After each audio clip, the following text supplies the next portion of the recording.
നമുക്ക് എന്ത് വിഷമം വന്നാലും എത്ര സന്തോഷം വന്നാലും വയറ് നിറച്ച് ഫുഡ് കഴിക്കുക എന്ന് പറയുന്നത് വളരെ ശരിയാണ്. ആ ഒരു കാറ്റഗറിയിൽ പെട്ട ആളാണ് കേട്ടോ ഞാൻ.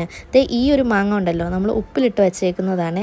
അധികം പഴുത്തിട്ടും ഇല്ല, എന്നാൽ ഒട്ടും പച്ചയും അല്ല. ആ ഒരു ടൈപ്പ് മാങ്ങയാണ് കേട്ടോ. നല്ല ടേസ്റ്റാണ് കേട്ടോ അത് ഉപ്പിലിട്ട് ഇങ്ങനെ കഴിക്കാനായിട്ട്. അങ്ങനെ ഉച്ചയ്ക്കത്തെ ഫുഡടിയൊക്കെ കഴിഞ്ഞിട്ട് ഇനി നമുക്ക് പുറത്ത് വരെ പോകേണ്ട ആവശ്യമുണ്ട്. അങ്ങനെ നമ്മൾ റെഡിയായി ഒന്ന് പുറത്ത് പോവുകയാണ്. ആദ്യം തന്നെ നമ്മൾ ബാങ്കിലോട്ടാണ് കേട്ടോ പോയത്. ഇവിടുത്തെ പരിപാടിയെല്ലാം കഴിഞ്ഞ് നേരെ പിന്നെ പോയത് അടൂരോട്ടാണ്. അവിടെ എത്തിയപ്പോഴാണ് എല്ലായിടത്തും നല്ല തിരക്ക്. കാരണം നോക്കിയപ്പോഴാണ് നമ്മുടെ ബാക്ക് ടു സ്കൂൾ ഓഫർ നടക്കുന്നത്. നല്ല നല്ല കുറേ ഓഫേഴ്സ് ഉണ്ട് കേട്ടോ. 10 ബുക്ക് എടുത്താൽ 10 ബുക്ക് ഫ്രീ, അങ്ങനെയൊക്കെ തന്നെ. പിന്നെ നമ്മൾ സൂപ്പർ മാർക്കറ്റിലൊന്ന് കയറിയത് ചൗവരിയുടെ പപ്പടമാണ്.